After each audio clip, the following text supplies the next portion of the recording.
दामोदराय विश्वाय विश्वरूपधराय च नमस्कृत्वा प्रदास्यामि व्योमदीपम हरिप्रियम।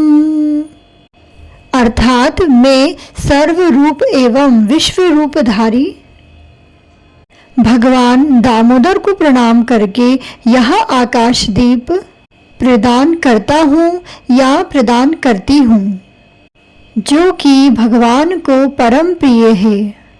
राधे राधे दोस्तों, आपके अपने चैनल श्री जी में आपका स्वागत है।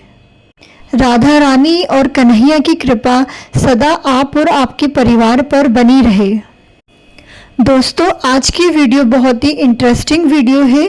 कार्तिक मास में दीपदान का बहुत ही महत्व होता है और विशेषकर आकाश दीपदान का। शास्त्रों में ऐसा वर्णन आता है कि कार्तिक मास में जो आकाश दीपदान किया जाता है तो दीपदान करने वाला मनुष्य न केवल न सिर्फ स्वयं का कल्याण करता है, बल्कि अपने इन पुण्य कर्मों से अपने पितरों को भी कष्ट से मुक्त करवा देता है। पितरों को यम यातना से मुक्ति मिल जाती है और उन्हें उत्तम गति की भी प्राप्ति होती है। इसलिए आकाश दीपदान का कार्तिक मास में बहुत अधिक महत्व माना गया है। तो आइए जानते हैं आकाश दीपदान हमें कब करना चाहिए, किस प्रकार से करना चाहिए और कैसे करना चाहिए, और कार्तिक मास में दीपदान किस प्रकार से करना चाहिए, मतलब हम कोई भी जो दीपदान करते हैं उसके बारे में जानते हैं। देखिए, कार्तिक मास में दीपदान तो हम सभी करते हैं, लेकिन किन स्थानों पे दीपदान करने से किस फल की प्राप्ति होती है, कहाँ दीपदान करने से संतान प्राप्ति की कामना पूरी होती है, कहाँ दीपदान करने से लक्ष्मी की प्राप्ति होती है, और किस स्थान पर दीपदान करने से पितरों को यम यातना से मुक्ति मिलती है, और किन स्थानों पर दीपदान करने से स्वयं भगवान विष्णु और माँ लक्ष्मी आपके घर में वास करते हैं। मतलब भगवान विष्णु और माँ लक्ष्मी की असीम कृपा आपके ऊपर हो जाए। इसलिए कार्तिक मास में दीपदान कहाँ करें और किस प्रकार से करें, आइए हम सब ये जानते हैं। तो सबसे पहले जानते हैं कि दीपदान होता क्या है, क्योंकि दीपदान का कई लोग मतलब समझते हैं कि हम किसी को दीपदान करें। दोस्तों, सही स्थान पर दीपदान करना आवश्यक होता है। देखिए, दीपदान का मतलब होता है दीपक को प्रज्वलित करना और उसको प्रज्वलित करने के बाद सही स्थान पर रखना। मतलब जिन भी देवी देवताओं के समक्ष आप रखना चाहते हैं उसे उनको समर्पित करना। और स्थान विशेष के अनुसार हम दीपदान करते हैं, जैसे कि देवताओं को मंदिर में करते हैं, विद्वान ब्राह्मण के घर में भी आप जाकर दीपदान कर सकते हैं, किसी नदी के किनारे या फिर जलाशय के किनारे। अगर आपके घर के आसपास कोई सरोवर है तो आप वहाँ भी दीपदान कर सकते हैं।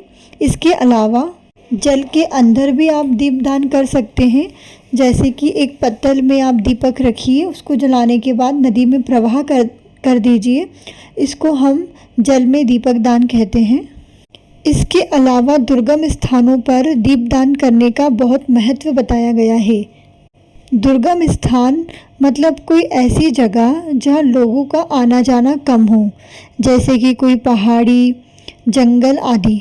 अगर आप ऐसी जगह दीपदान करते हैं तो लोगों को रोशनी मिलती है और जो भी जीव जंतु है उनको आने जाने में मदद मिलती है।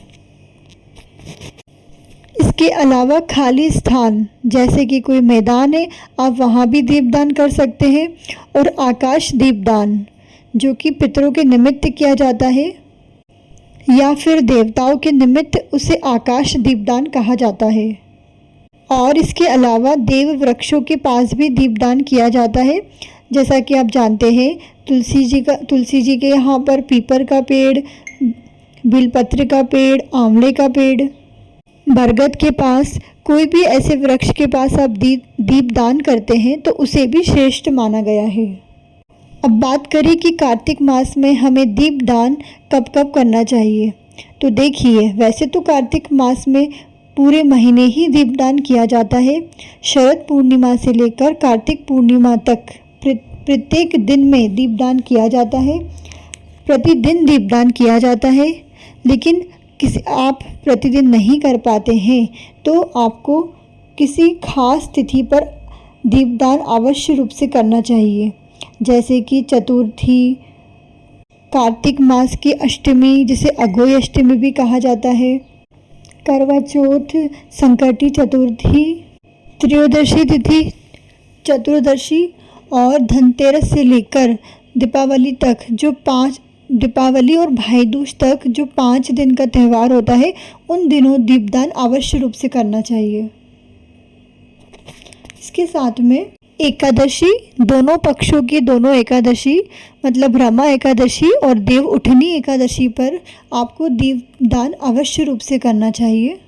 दोनों ही पक्षों की प्रदोष की तिथि को आपको दीपदान करना चाहिए और दोनों ही पक्षों की चतुर्दशी तिथि को आपको दीपदान करना चाहिए। आमला नवमी, उस दिन भी आप दीपदान कर सकते हैं। शुक्ल पक्ष की षष्ठी तिथि, उस दिन भी आपको दीपदान करना चाहिए। और इसके अलावा विशेष रूप से महत्वपूर्ण होती है पूर्णिमा तिथि, जिसे कार्तिक पूर्णिमा कहा जाता है। हमने जो भी आपको तिथियां बताई है, इनमें अगर आप प्रतिदिन दीपदान नहीं कर सकते हैं तो कोई भी एक तिथि में कीजिए, और आप रोज़ नहीं कर सकते हैं तो जो मुख्य तिथियां बताई हैं उनमें से किसी एक दिन कीजिए। अर्थात कोई भी एक जगह का आप नियम बना लीजिए कि वहाँ हमें पूरे महीने करना है, जो भी आपके लिए सुलभ रहेगा उस हिसाब से। जैसे तुलसी का पौधा घर के मंदिर में आप लगाते ही हैं तो प्रतिदिन आपको वहाँ दीपदान अवश्य रूप से करना है, और विशेष तिथियों पे तो करना ही है। और यदि आप किसी कारण से विशेष तिथियों पर नहीं कर पाते हैं तो कार्तिक पूर्णिमा में आपको अवश्य रूप से आपको दीपक का दान करना है।